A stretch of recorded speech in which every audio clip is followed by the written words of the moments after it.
గాంధీ గారు ఎప్పుడైతే జగన్మోహన్ రెడ్డి గారు పార్టీని వీడి వెళ్ళిపోయారో, రాష్ట్రంలో కాంగ్రెస్ పార్టీలో అంత చరిష్మా ఉన్న నాయకుడు లేరు, ఇక జగన్మోహన్ రెడ్డి ఎలాగో ఏపీకి వెళ్ళిపోయారు కాబట్టి అటువైపు వెళ్ళిపోయినా కనీసం తెలంగాణలో కాంగ్రెస్ పార్టీ బతికి బట్ట కడుతుంది అన్న ఉద్దేశంతోనే తెలంగాణ ఇచ్చారు. అదే జగన్మోహన్ రెడ్డి గారు పార్టీలోనే కొనసాగి ఉండే తెలంగాణ వచ్చేదే కాదంటూ అప్పటి రాజశేఖర రెడ్డి గారి ఆత్మీయ మిత్రుడు సాయి ప్రతాప్ గారు కూడా చెప్తున్నారు.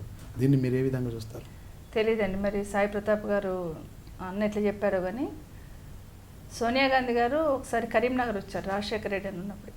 అక్కడే మీటింగ్లు అనౌన్స్ చేశారు, మేడం మీ ఆకాంక్ష నేను అర్థం చేసుకున్నా, భవిష్యత్తులో ఖచ్చితంగా మీ ఆకాంక్ష నెరవేర్చే దిశగా కాంగ్రెస్ పార్టీ రూలింగ్లోకి వస్తే, అప్పుడు ప్రతిపక్షంలో ఉన్నాం సోనియా గాంధీ గారు కూడా, నేను ఎమ్మెల్యేగా ఉన్నప్పుడు కరీంనగర్ వచ్చారు.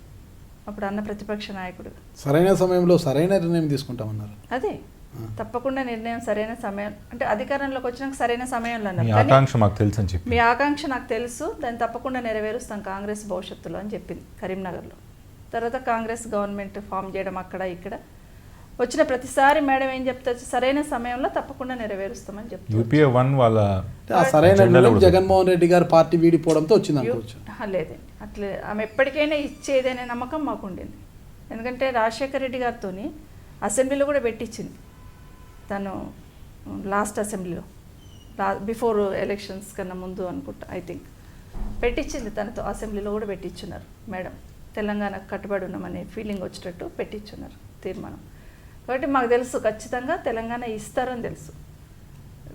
జగన్మోహన్ రెడ్డి గారిని దృష్టిలో పెట్టుకొని తెలంగాణ ఇచ్చిందని దయచేసి అట్లా అనకండి. తెలంగాణ ప్రజల ఆకాంక్షను ఆమె గౌరవించింది, గమనించింది కాబట్టి నిర్ణయం తీసుకుంది. ఓకే మేడం, ఇకపోతే మీ వ్యక్తిగత విషయాలకు వస్తే, సవితా ఇంద్రారెడ్డి గారికి కొద్దిగా షాపింగ్ సినిమాలు ఎక్కువ ఇంట్రెస్ట్ ఉండేవంటుంటారు కదా, అంటే సినిమాలు బాగానే చూస్తున్నారు ఇప్పుడు?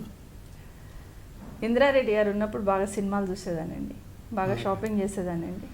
నాతో మా ఆయన షాపింగ్కి వచ్చేవాడు. చేసేవారా చేపించేవారా? సినిమాలకు వచ్చేవాడు, చేసేవాళ్ళం. చేసేవారా? వీకెండ్స్ బాగా హోటల్కి వెళ్ళేవాళ్ళం. కానీ మా వారు ఎప్పుడైతే పోయారో ఇవన్నీ నేను. ఇష్టమైన ఫుడ్ బయట మీకు? ఇంకా అన్నీ కట్ చేసేసుకుని చైనీస్ ఫుడ్ తినేదాన్ని బయటకు. ఓకే, చైనీస్ ఫుడ్ బాగా. ఎందుకు చైనీస్ ఫుడ్ మీద అంత ఇంట్రెస్ట్ మేడం? బాగా ఏమో మరి, టేస్ట్ బాగా ఉండదా?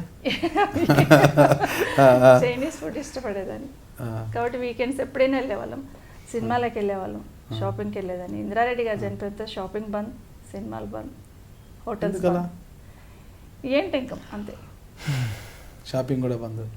ఇంద్రారెడ్డి గారితో చివరిసారిగా చూసిన సినిమా ఏది? లాస్ట్ డే ఆయన వెళ్తూ కూడా నాకు ఒక సినిమాకి వెళ్దామని అడిగారు. వెళ్తూ లాస్ట్ మీరు అన్నారు ఏం పిక్చర్ ఏం మాట్లాడారు, వెళ్తూ కూడా ఇప్పుడైనా నువ్వు సినిమాకి వెళ్దామంటే చెప్పు నేను డ్రాప్ చేసుకుంటాను అన్నారు. మా పిల్లలు ఆ రోజు సినిమాకి వెళ్ళారు.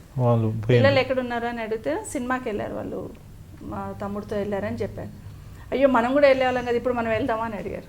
అంటే ఇప్పుడు ఎక్కడ వెళ్తాము అని అంటేను, వెళ్తూ డోర్లోకి వెళ్ళి ఇప్పటికైనా అడుగుతున్నాను సినిమాకి వెళ్దామంటే నేను డ్రాప్ చేసుకుంటాను అన్నారు. బట్ ఆ రోజు ఇంట్లో మా ఆడపడుచులు అందరూ ఉన్నారు, మా అత్తమ్మ ఉన్నారు, మా అమ్మ ఉన్నారు, మా నాన్న ఉన్నారు. నేను ఇంట్లో ఇంతమందిని పెట్టుకొని సినిమాకి వెళ్తే అది మర్యాద అనిపించుకోదు, 2 days తర్వాత వెళ్దామండి అని చెప్పారు. ఏం సినిమా మేడం అది? బ్రహ్మానందం సినిమా ఏదో ఉండే, బ్రహ్మానందం రాజేంద్ర ప్రసాద్ నవ్వు ఏదో కామెడీ మూవీ ఏదో ఉండే. సరే మేడం, ఇక ఆ ఎపిసోడ్ అంతా పక్కన పెడితే మీ రోజువారీ కార్యక్రమం ఎలా ఉంటుంది? రోజు ఏముందంటే ఉదయం లేవగానే పేపర్స్ చదవడం, బ్రేక్ఫాస్ట్ చేయడం అనుకోండి, నేను టీ తాగేసి రెడీ అయిపోయి జనాలు ఉంటే కిందికి వస్తాను. ఎవరు లేకపోతే మధ్యాహ్నం పిల్లలతో కలిసి లంచ్ చేస్తాను. మా కోడళ్ళు పిల్లలు, మా మనవరాలు స్కూల్కి వెళ్తుంది, 3 o'clock వస్తుంది. మా మనవాడు వస్తాడు 12 o'clock అట్లా వస్తే వాడుతూ ఉంటాను ఒకసారి.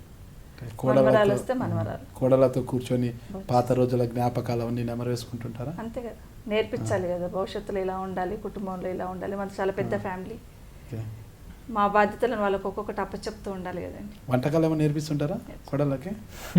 రేపు వంటకాలు నేర్చుకోవాల్సిన అవసరం లేదు, యూట్యూబ్ ఓపెన్ చేసుకొని ఛానల్ కొట్టేసుకొని వాళ్ళే నేర్చుకుంటారు. అంతేనంటారా? మీరు పాత తరం వాళ్ళు అంటే అప్పట్లో మీరు వంటలు బాగానే చేసింటారంటే ఆ వంటకాలు ఏవి రుచికరంగా ఎలా ఉండాలి వాళ్ళు చేసేస్తారు. మా పెద్ద కోడలు చేస్తారు. పెద్ద కోడలు చేస్తారు. పెద్ద కోడలు చేస్తుందండి. అంటే కావాలి చప్పచప్పకి తినొచ్చుంటారు ఇక్కడికి వచ్చినాక. బట్ అమ్మాయి గొప్పదనం మెచ్చుకోవాలా. ఆ, చికెన్ మధ్యలో పెట్టుకుంటే కూడా తను ఏమాత్రం విసుకోకుండా వడ్డిస్తుంది. తను చికెన్ తింటారా తను? తను తినదు. తినదు, ఇప్పటికి తినరా? మీరు నేర్పించలేదా? వడ్డిస్తుంది. మనల్ని మాన్పియకపోతే చాలనా, మనం తినడే. అంతేనంటారా? మనం మాన్పియకపోతే చాలు, మనం తినడే. ఇకపోతే మీ భవిష్యత్ కార్యాచరణ ఏమిటి మేడం? భవిష్యత్తులో ఏముందండి, అసెంబ్లీకి పోటీ చేయాలి.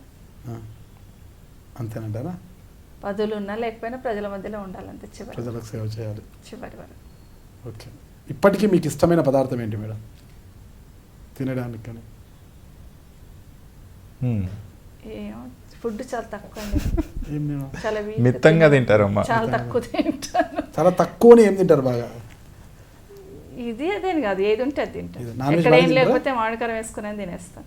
నాన్ వెజ్ ఎక్కువ తినరు. నాకు ఇష్టం తక్కువ. నమస్కారం అండి, నేను మీ సవిత ఇంద్రారెడ్డిని. నమస్కారం అండి, నేను కార్తిక్ రెడ్డి. నాది మరియు మా అమ్మగారిది ఇంటర్వ్యూ మీరు ఐ డ్రీమ్స్లో తప్పకుండా చూడండి.